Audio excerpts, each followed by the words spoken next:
Le bon choix est celui que vous avez fait de suivre CJT Saba, mesdames et messieurs. Bonsoir et bienvenue à ce journal sur les antennes des Numérica Télévision. Tout de suite, le titre. Publication du calendrier électoral. Il faudra attendre jusqu'à demain donc pour connaître la date de l'organisation des scrutins. Série continue d'incendie après Kinshasa pendant la semaine. C'est à Lubumbashi qu'on déplore un autre cas déclaré ce samedi. Il se pose entre autres la problématique de l'importance de posséder des extincteurs. Et qu'est-ce qui arrive finalement aux fameux billets de 50 et 100 francs sur le marché? Pourquoi cette rareté? Dossier à suivre dans ce journal. Encore une fois, mesdames, mesdemoiselles et messieurs, bienvenue au JT décontracté de Saba. Panique ce samedi dans plusieurs quartiers de Béniville. Sous la pluie, les habitants des quartiers Tamende et Boutili ont entendu des tirs et se sont vite retirés chacun dans sa demeure. Et les activités dans cette partie du pays ont été encore paralysées. Et nous vous le disions au titre planification du processus en RDC, processus électoral évidemment. L'assemblée plénière de membres du bureau convoqué ce samedi n'a finalement pas accouché du calendrier attendu. Les rapporteurs de la centrale électorale, Jean-Pierre Kalamba, annoncent la publication ce dimanche du chronogramme des scrutins. Il était au micro de Kassouba Doudou. Les travaux de l'assemblée plénière de la CENI consistant à examiner et adopter le calendrier électoral de la République démocratique du Congo, tant attendu, continue. Nous venons vous annoncer que la publication officielle interviendra demain dimanche 5 novembre 2017 dans l'après-midi, dans la même salle, et nous vous remercions. Merci. Mais qu'est-ce qui fait traîner l'annonce? Mais c'est la délibération, et la délibération n'était pas une messe où les pasteurs prêchent et on dit Amen. Chacun amène les idées, les résultats des consultations et tout ce qu'il y a comme interférence. On arrivera à donner le calendrier demain au lieu de vous faire attendre jusque tard dans la nuit, ce qui n'est pas bon. Quand vous parlez d'interférence, c'est que Personne n'a parlé d'interférence. Nous sommes encore sur place, on commence à parler d'interférence. Qui a parlé d'interférence? Nous avons dit échange entre les 13 membres de la plénière. Après lecture et la présentation de la mouture, les travaux continuent. Il n'y a pas eu de problème d'interférence. C'était là Jean-Pierre Kalamba, il est rapporteur de la Commission électorale nationale indépendante. Et au sujet de la publication du calendrier électoral, toujours quai de réaction. Si certains appellent au soutien du calendrier, d'autres appellent déjà au calme avant cette publication. C'est le cas du chef de confession religieuse qui avait échangé vendredi avec le bureau de la CENI suivant. Cette rencontre s'inscrit dans le cadre des consultations initiées par la CENI. Toutes les confessions religieuses réunies au sein de la Commission d'intégrité et médiation électorale ont voulu puiser à la source l'état d'avancement du processus électoral, surtout sur la publication du calendrier électoral.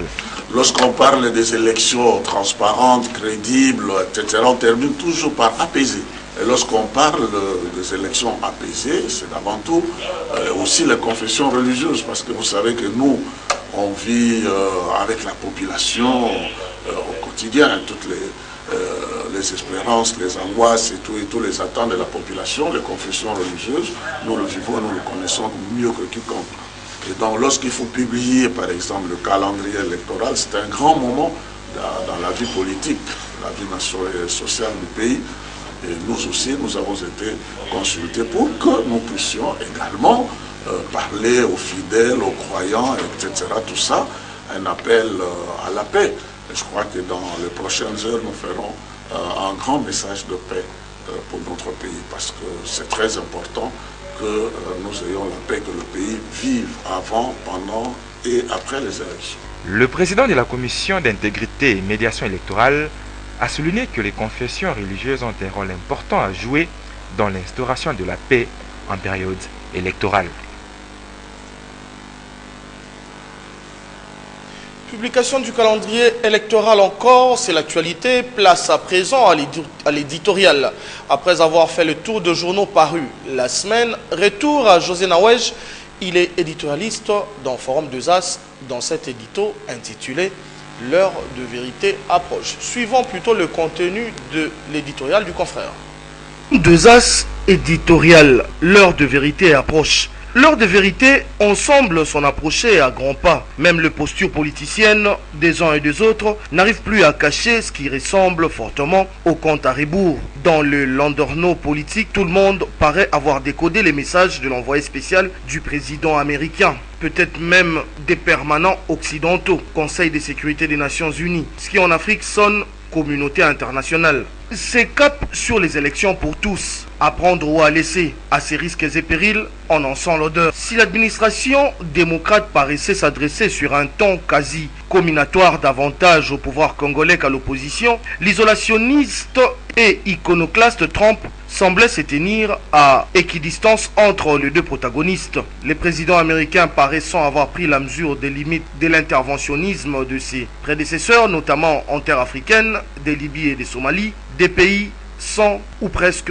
depuis. Mêmement pour le nouveau locataire de l'Élysée, contrairement à ses deux dévanciers, Emmanuel Macron met de l'eau dans son vin, interventionniste. Comme son homologue américain, le président français y est allé de son mea culpa sur le croisade militaire et les envolées lyriques pro-démocratie hors contexte et quasi hors sol respectivement de Nicolas Sarkozy et de François Hollande, avec des résultats que l'on déplore. Sur cet arrière-fond, la démarche de Washington, Paris et plus globalement de la communauté internationale n'en est que plus claire. Les élections, aux acteurs de s'assumer, à la CENI de jouer sa partition, au Parlement d'apprêter les textes en rapport avec les élections, au gouvernement de mobiliser et d'écaisser les ressources, aux compétiteurs politiques de se préparer. Tout le reste n'est que de la littérature, ça sent l'approche de l'heure de vérité pour tout le monde. Forum des As, José Nawej, l'éditorial.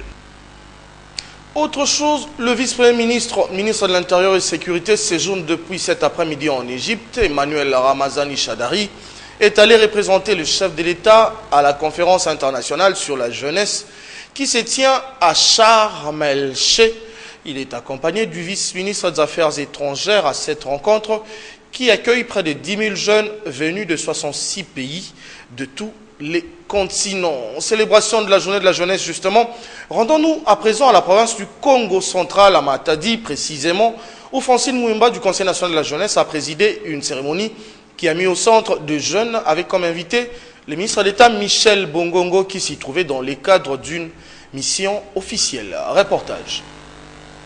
Investir dans la jeunesse, priorité incontournable pour l'Afrique. Tel est le thème qui a été choisi pour la célébration cette année de la journée africaine de la jeunesse. Cette journée dédiée à la jeunesse africaine a été célébrée avec faste ce 1er novembre par les jeunes du Congo central dans la ville de Matadi autour de la numéro 1 de la jeunesse africaine, Francine Mouimba, qui cette fois-ci n'a pas fait le déplacement du siège de l'Union africaine à Addis Abeba et a choisi d'être avec les siens, les jeunes de la RDC, son pays, dans la province du Congo central. Un grand rassemblement regroupant des jeunes a été organisé dans la résidence du gouverneur Jacques Mbadou qui a tenu à honorer par ce geste la jeunesse de sa juridiction. La rencontre a connu la participation d'un invité de marque en la personne du ministre d'État en charge de la fonction publique Michel Bongongo en mission officielle au profit des jeunes dans cette partie du pays. Également présent le vice-gouverneur Atou Matoubouana représentant le gouverneur en déplacement ainsi que d'autres autorités provinciales. Au-delà d'une rencontre festive, c'était aussi l'occasion pour les jeunes du Congo central, à travers différentes allocutions, de faire part de leurs attentes aux autorités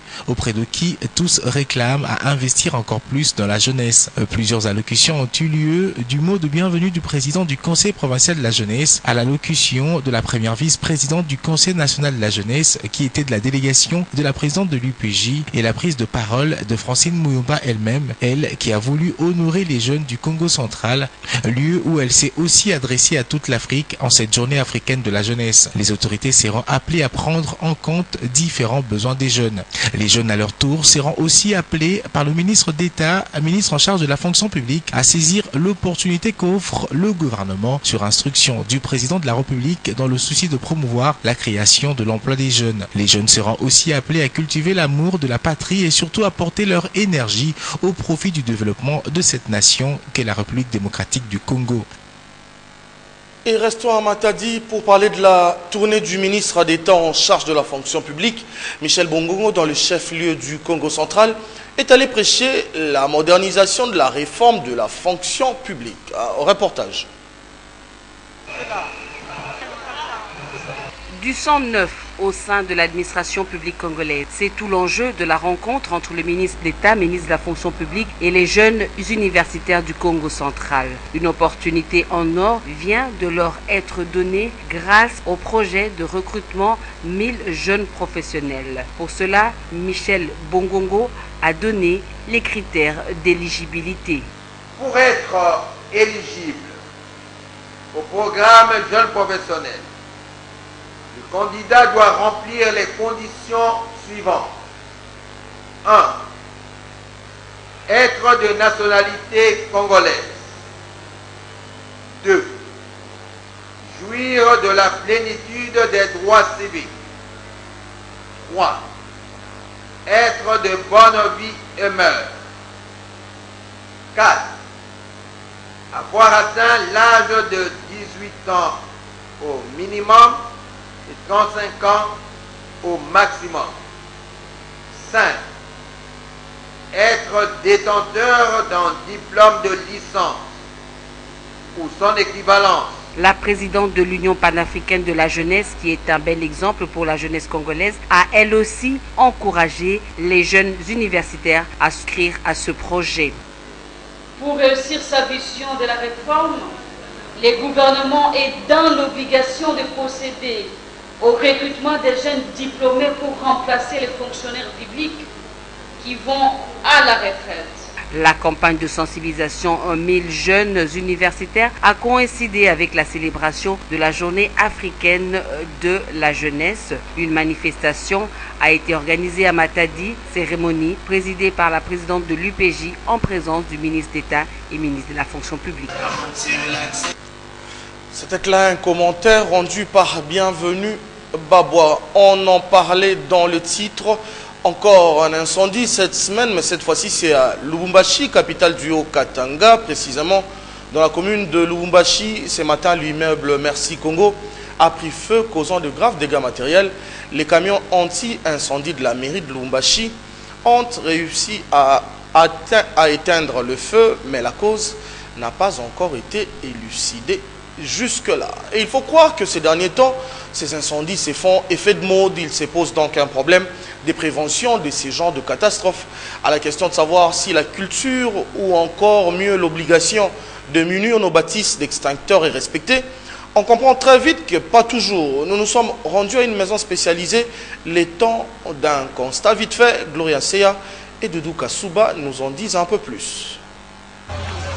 En moins d'un mois, après les incendies à l'immeuble Empire situé sur 24 novembre et du supermarché Food Market à Kitambo Magasin, c'était récemment le tour d'un des locaux du rez-de-chaussée de l'immeuble Beautour et des installations de la Monisco dans l'enceinte de l'Utex Africa. Dans la plupart des cas, il est à noter l'absence totale d'extincteurs ou à tout le moins des dispositifs destinés à contenir le feu avant l'intervention des pompiers. À Kinshasa, la société Service d'électricité et froid est spécialisée dans la vente et maintenance des extincteurs et l'un de ses experts sapeurs-pompiers nous en dit plus sur l'importance et l'utilisation de cet équipement. Si vous vous présentez devant un feu et que vous n'avez pas d'extincteur, vous n'allez pas vous en sortir à éteindre ce feu. Pour utiliser un extincteur, c'est facile. Tel que nous sommes là, nous avons un extincteur. Pour l'utiliser, il faut commencer d'abord à le secouer. Vous secouez l'extincteur. Après l'avoir secoué, vous retirez la goupille de sécurité. Après avoir retiré la goupille de sécurité, vous tenez les tuyaux et vous balancez. Vous prêchez ici, vous balancez à la base de la flamme. De vous balancer à la base de la flamme. Une fois éteint, vous laissez. Un extincteur doit être entretenu 2 fois par an, délai au-delà duquel il devient inopérant. L'entretien de l'extincteur se fait 2 fois par an, 6 mois après. Après 6 mois, il faut que l'extincteur soit entretenu. Si l'extincteur n'est pas entretenu, la poudre qui est dedans va coaguler. Et que quand ça coagule et que vous l'utilisez, ça ne va pas fonctionner. Le revêtement intérieur des murs par des matériaux ignifuges et une inspection régulière des immeubles de bureaux, appartements doivent faire l'objet d'une attention toute particulière des services d'urbanisme. Merci Gloria Seyaidou Kassouba. À l'Assemblée nationale, le député national Juvenal Mounoubo a déposé ce samedi 4 novembre 2017 une question orale avec débat adressé au ministre des Mines Martin Kaboueloulou après les révélations faites par le centre Carter faisant état des détournements de fonds produits par la GECAMINE. Dans son rapport publié le vendredi dernier, le centre Carter a notamment révélé que sur 1,1 milliard de dollars de contrats sur le cuivre et sur le cobalt que la GECAMINE a généré entre 2011 et 2014, seuls 5% a été reversé au trésor public et 750 millions de dollars auraient disparu des comptes de la GECAMINE entre 2011 et 2014. L'ancien procureur de la CPI, Luis Moreno, au cœur de l'actualité, Luis Moreno Ocampo pourrait comparaître pour corruption. Il a fallu plus d'un mois pour assembler suffisamment de preuves contre l'ancien procureur. Luis Moreno Ocampo, à la tête d'accusation de certains dirigeants africains, sera lui-même poursuivi pour atteinte à la justice. Et restons à la Cour pénale internationale à La Haye, son siège, pour vous annoncer que c'est fort probable que l'ancien vice-président Jean-Pierre Bemba ait eu le droit de souffler ce samedi sur ses 55 bougies. Eh bien oui, le chairman du MLC a totalisé ce 4 novembre ses 55 ans d'âge. Bon anniversaire à Jean-Pierre Bemba, où il se trouve. Parlons économie, mais aussi société dans ce journal. Les billets à valeur faciale inférieure, nous parlons là de coupures de 50 et 100 francs, devenues plus que rares sur le marché. Et si jamais vous tombez dessus, il y a 1000 chances de vous retrouver devant des billets, tenez-vous-en bien, moches et bien vieux. C'est le dossier de ce journal. Il est signé Ange Makadi et Jires Chimanga. Depuis quelques semaines à Kinshasa, la population fait face à la rareté des coupures de 50 et 100 francs. En conséquence, les opérations d'achat et vente sur le marché s'effectuent avec peine. Cela dépose souvent sur l'incompréhension et disputes entre vendeurs et clients ou encore entre chauffeurs et passagers. Bon, les petits coupures, c'est très difficile, les 50 francs. Ça ne se voit pas. Ce n'est pas des 100 francs et les 50 francs. Donc on fait seulement l'échange des marchandises. Ces coupures nous aident à moyen bien acheter des petits comme des bonbons de 50 francs. Et certains négociants sont obligés de fois à revoir les prix des biens et services à la hausse. Il n'y a pas d'échange. Nous devons augmenter nos produits parce que c'est un produit qui coûtait par exemple 400 francs. Bon, comme on n'a pas de petites coupures, nous devons mettre 500. Au-delà de la rareté, les quelques petites coupures encore en circulation sont impropres. La situation touche aussi les secteurs du change. Les reliquats ne sont jamais restitués. Ça me décourage parce qu'il y a aussi d'autres clients qui viennent. Ils veulent même changer un 20 $ ou 10 $. Comme le taux est à 158, donc 1580. S'il y a que 15 500 francs, au lieu de le faire même à 15 800, il n'y a pas de 300 francs, il y a d'autres qui peuvent refuser, il y a d'autres qui peuvent nous dire n'importe quoi. Peut-être nous tendons vers la fin du règne de 50 et 100 francs et l'ouverture aux coupures à valeur faciale élevée sur le marché congolais. Et comment remédier à cette situation? Ange Makadi et Jires Chimanga, encore eux, sont allés vers Al-Kitenge. Il est lobbyiste économique, il leur a fait sa lecture des faits. La pénurie des coupures à faible valeur faciale n'est pas un vent nouveau. Selon les économistes, si la population s'interroge à maintes fois sur les raisons, les experts ont une explication. Elle est simple. Ça veut dire qu'en fait notre monnaie n'a pas une grande valeur d'acquisition, ce qui veut dire qu'en fait le coût d'impression des billets et des fois des pièces dans certains pays est trop élevé par rapport à la valeur réelle du billet ou de la monnaie.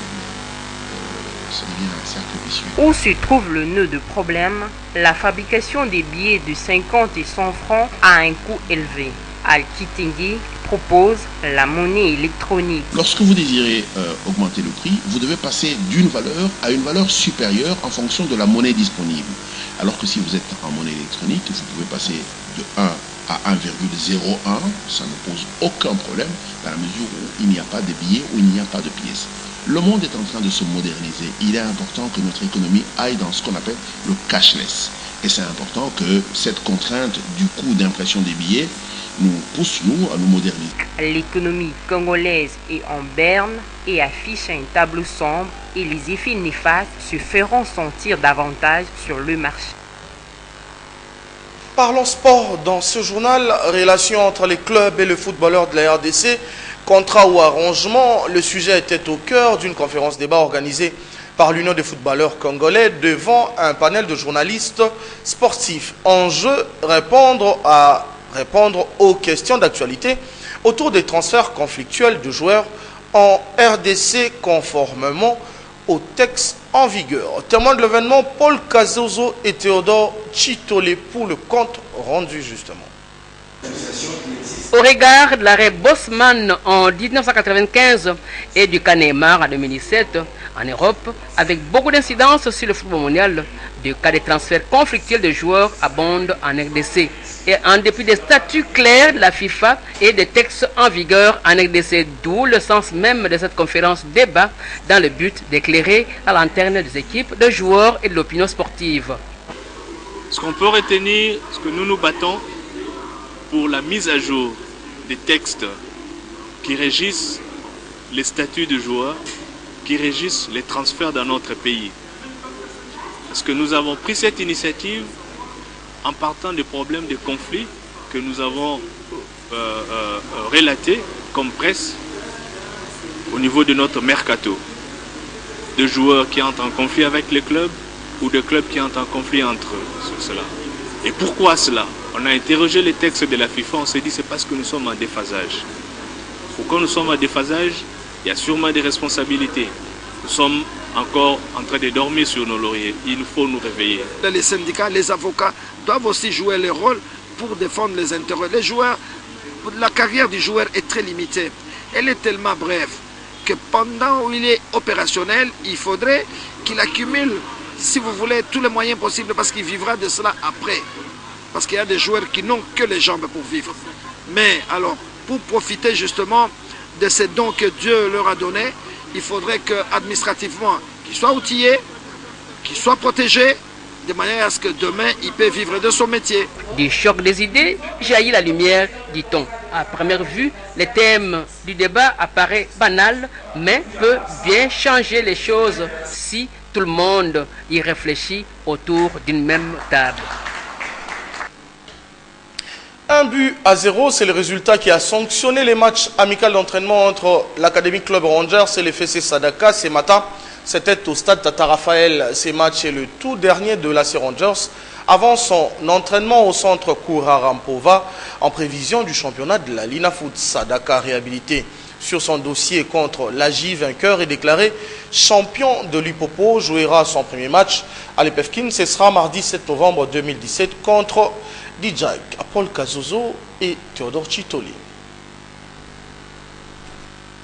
Le samedi 4 novembre 2017, l'Académie Club Rangers contre l'FC Sadaka, un match amical au stade Tata Raphaël. Un match amical, un but, le seul et l'unique inscrit en première période pour la victoire de l'AC Rangers contre le FC Sadaka. L'Académie Club Rangers de ce dimanche en instance d'internement au centre Kourarampova en vue de son premier match du championnat national contre le Derrick Montapembe le mardi 14 novembre prochain.